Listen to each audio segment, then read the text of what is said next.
driver's license. At 26, she said yes. At 30, she went into labor. At 39, she had one last hurrah. At 46, she signed the papers to make it final. At 55, he was diagnosed and had no one to share the news with. At 61, she celebrated her remission with a night out. At 22, she looked at herself in the mirror. At 89, surrounded by her family and friends, she smiled. There are moments before every tragedy, quick flashes of boredom or happiness, of the expected and unexpected. These moments I see. The little girl jumping off her parents' bed and into an unresponsive final state. Another girl attending her first sleepover, excited and giddy, only to succumb to an unknown fatal nut allergy. The young woman whose proposal near the shoreline was poorly thought out, never allowing her to live this year marriage. The older woman who finally divorced the man she came to loathe, and for that man to not take the finality of it all with dignity or peace. The man whose diagnosis was terminal. The woman whose 40th birthday ended in heartache and disaster. The girl whose last glimpse in the mirror was of herself, relieved, then raising the pistol to her temple. These moments, as innocuous as they seem, are the final looks to life before tragedy ultimately hits. And I watch them. I have to. It's my responsibility to take you all from this realm to the next. It's my duty. I am sorry. I truly am. Because now, at this moment, they read the final sentences of a story. Some bored, some happy, some expecting this ending, some not. And I watch as they read these last words, fully oblivious as they are that this is their moment. This was a bit too realistic. Okay, let's move on to the second story, which is titled "My Missing Husband Came Home, but I Just Know It Isn't Him." My husband went missing 6 months ago. Just went out to work one day and never came home. It was a horrible shock to the whole neighborhood because things like that just didn't happen in our little slice of white picket fence suburbia. The police launched an investigation and their neighborhood watch sent out search parties, but no one ever found any evidence to indicate what had happened to him. Our families were devastated. Recently, the missing posters have been taken down or papered over. The update from the police became less frequent and dwindled away. I accepted that, hard as it was to admit. My Rick wasn't coming back. Until he did. A week ago, I was in the back garden watering my petunias when I heard the garden gate creak open. I jerked my head in that direction and there he was. Exactly the same as he was the day he disappeared. Same windswept blonde hair and bright blue eyes. Same curl to his pink lips. I was in shock. Our families had mourned for him, and yet there he was, standing in our garden like he had just popped out for milk or something. When I asked where he had been, he said he didn't know. He couldn't remember anything about the last 6 months.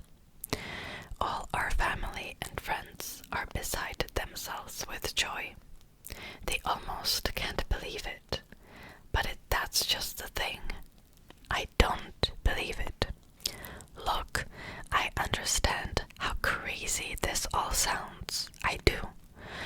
Our families would never believe me, and I can't go to the police unless I want to end up in a straitjacket.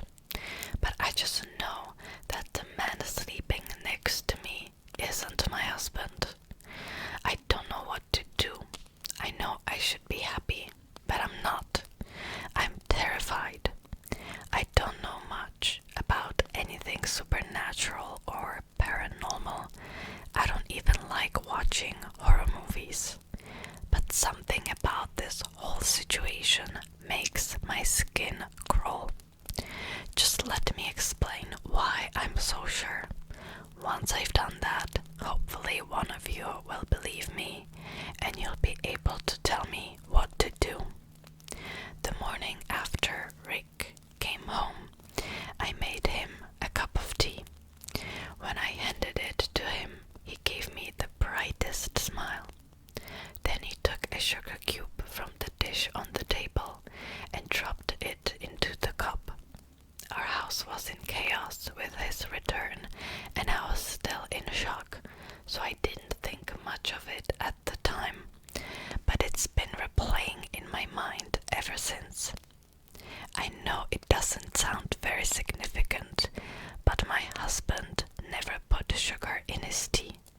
He was always adamant that it ruined the taste, and he'd get so frustrated if I ever put sugar in his cup by accident.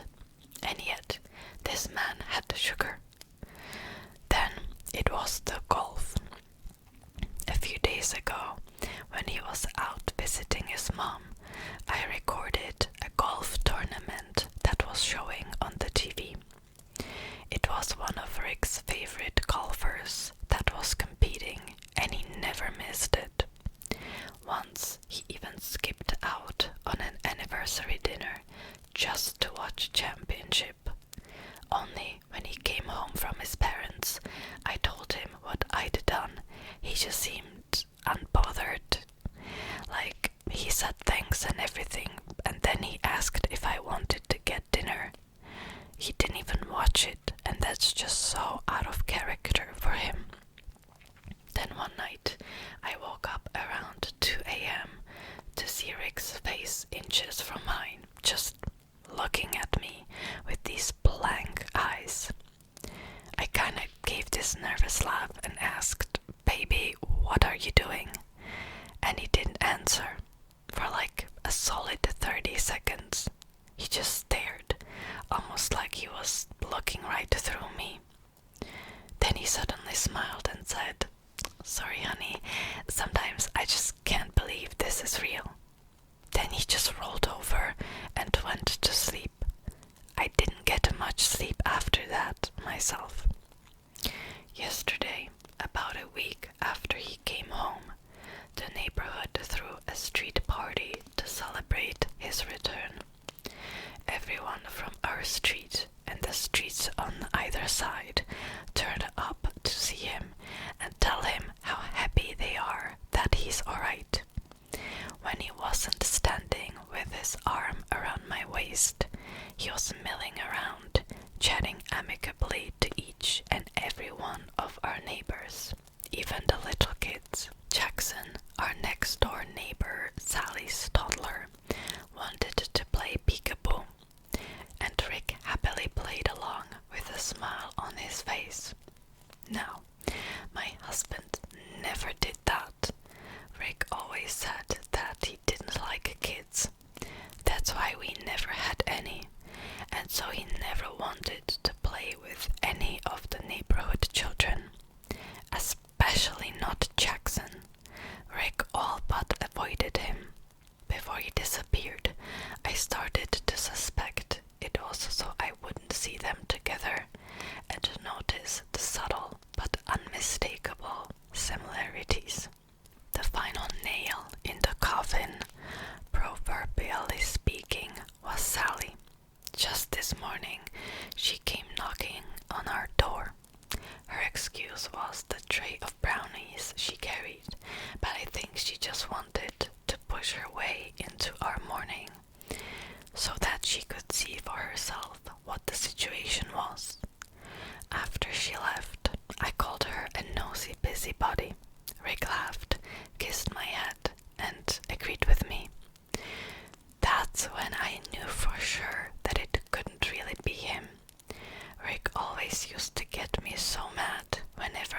insulted Sally, like I didn't have any right to hate her, even though she had been sleeping with my husband for years. But today, there was none of that. He didn't even try to defend her. I know what you must be thinking. If he was in an accident or something, he might have had some kind of traumatic brain injury that caused him to forget some things about his life, maybe even change his personality. And that's a valid, reasonable explanation. I have no doubt it's what the police would tell me if I reported all this.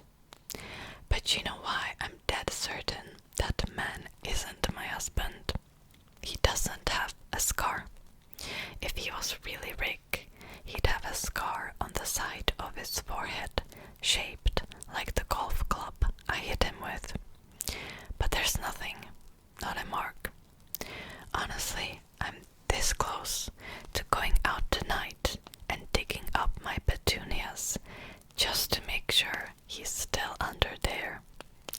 I don't know what I'm sharing a bed with, but I know it's not my husband. So what the hell am I going to do? That was the second story. Let's move on to the third one. How to scare dead. My father is the scariest man I've ever known, and when armed with a bottle of beer, he reaches nightmare levels. Just the crackle of his belt or rise in his voice was enough to make me shake like a leaf. One night, while I struggled to get comfortable in bed from the bruises and sounds of my mom's crying, I hatched an ingenious idea to stop the pain and suffering. Scare dead. Clearly, he just didn't know how his actions made us feel, but if I scared him like he scared us, maybe then he would change his ways. I tried anything I could think of to produce some fright and scare dead straight. I would hide and jump out at him, but he didn't even flinch. I placed a toy snake in the toilet, but that only resulted in a beating for me. Finally, I thought of destroying his alcohol. I know that people become scared when they lose something they love. So one by one, I poured my dad's bottles down the drain and eagerly awaited his reaction. I knew this would be it. This would be the thing to scare him. That night, I remember my father discovering the empty bottles and becoming angrier than I've ever seen him. I remember him wrecking the house. I remember him storming into my room. I remember his hands around my neck and me seeing black. Luckily, my planning and hard work that night paid off though. Today, my father lives in a constant state of fear. I'm always watching him, how timid and nervous he is all the time. Whenever I pay him a visit, his complexion turns a pasty white, his body shivers like I used to, and he breaks into a cold sweat. I scared my father so good, you would think he saw a ghost. Next story is titled, I Used to Be a Burglar. From 8 years old until I was 19, I used to be a burglar. It started off from me stealing small toys and batteries, to stealing money and valuables and breaking into homes. I learned some stuff from former burglars and used them to my advantage. I won't talk about them here because I don't want anyone to get arrested or worse. But anyway, one of my friends, a burglar, suggested me a house to break into. He sent me a link to a Google Maps location, which was a mansion. It stuck out like a sore thumb in the suburbs of New Mexico. He told me that there were some gold and other valuables. Jackpot. So I drive over there at midnight so I guessed that they were either asleep or away on a trip. I went over to their sliding door and slowly opened it, a very idiotic thing for them to do, and I went inside.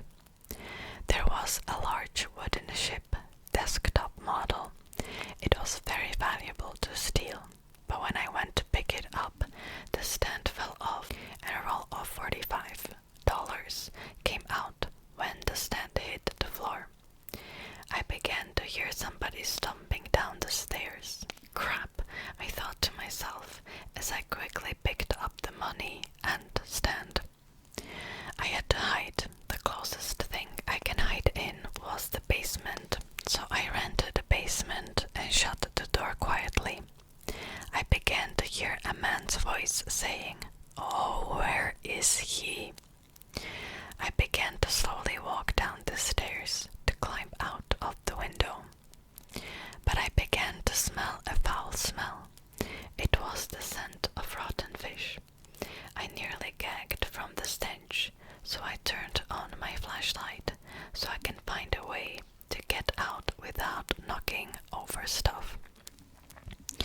This was until I saw a couch.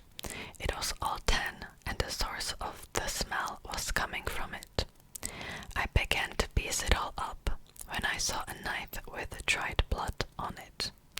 I've never climbed out of a window so fast in my life. I began to call the police, and when they arrived, I confessed my crimes of stealing and breaking and injury. Instead of the handcuffs being placed on my hands, it was the couple who got arrested. As I calmed down, a sick feeling hit me like a train. I remembered that 17 people went missing in the same area of New Mexico that the couple lived in. I called my friend and told him to pick me up. When he arrived, he asked me what had happened. I told him everything about it. His face went pale, like snow, and he began to cry. My friend went missing, he said, choking back tears. They couldn't find his body. I hugged him and went to a bar to drink and forget about what happened. It turns out the couple had killed the missing people and skinned them, and used their skin for things like furniture and blankets. They even used their victim's skull as bowls. That night was the last time I would break into someone's home and steal. I'll never forget the smell and that disturbing discovery. But you might ask, how is your life now? Well, I have a girlfriend now and a 5-year-old son, so I've changed my life. But every once in a while, I still get a whiff of blood. So that was the 4th story. Let's move on to the last one. This story was a little bit different, but okay. The last story is titled, "I Want a Divorce." And there are 2 people talking, so I will go like side to side to indicate who is talking. "What are you talking about?" I kept my voice steady. "I don't want you to come home. I've already put things in boxes. They're in the storage locker." "Look, Hannah, what is this? We said we would talk when I got back." I closed my eyes and remembered why I needed this, finding strength in the certainty that I was doing the right thing. I gripped the phone hard. "There's nothing more to talk about, Michael. We don't work. We haven't worked for a long time. I'm not ready to just move on, forgive and forget. I just can't do it." "Is this about, don't you say her name." "Baby, I told you it was a mistake. It was only a kiss and I stopped it. It just happened. I don't have any feelings for her. I love you."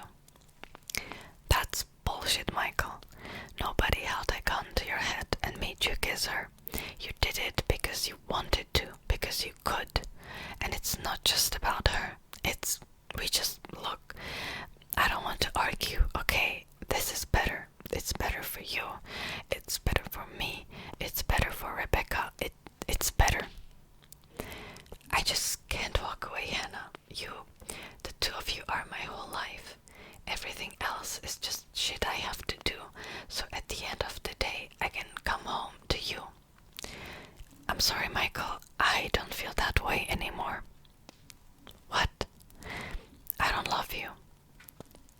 love me?" The phone shook in my hands as I blinked back tears. "Breathe, Hannah, breathe. Keep breathing. You can do this. You're strong." "No, not anymore." I heard him cry over the phone. His voice was thin, whining. "You're lying." "I'll always love you, Michael, but I don't love you like that anymore. I can't. There's just too much baggage. It's like sitting in a car that's going nowhere. I can't anymore. I need to breathe again." An inarticulate sound came through the line, garbled. He was probably pressing the phone against his chest, trying to find the right words. So I said them for him. "Goodbye, Michael. My lawyer will be in touch." Hannah, I hung up on him and threw the phone on the couch, sinking to the floor. I couldn't hold the anguish in anymore. I felt like I was going to be sick. "Well done." I looked at her. Her perfectly manicured nails, curled hair, sweetheart dimples, the knife she held against my baby's throat. I did what you wanted. He's all yours. But please let Rebecca go." "Oh, sweetie," she clucked. "We both know that he'll never leave you. But hearing you on the phone just now, do you think anybody will be surprised when he comes home to Rebecca lying in her crib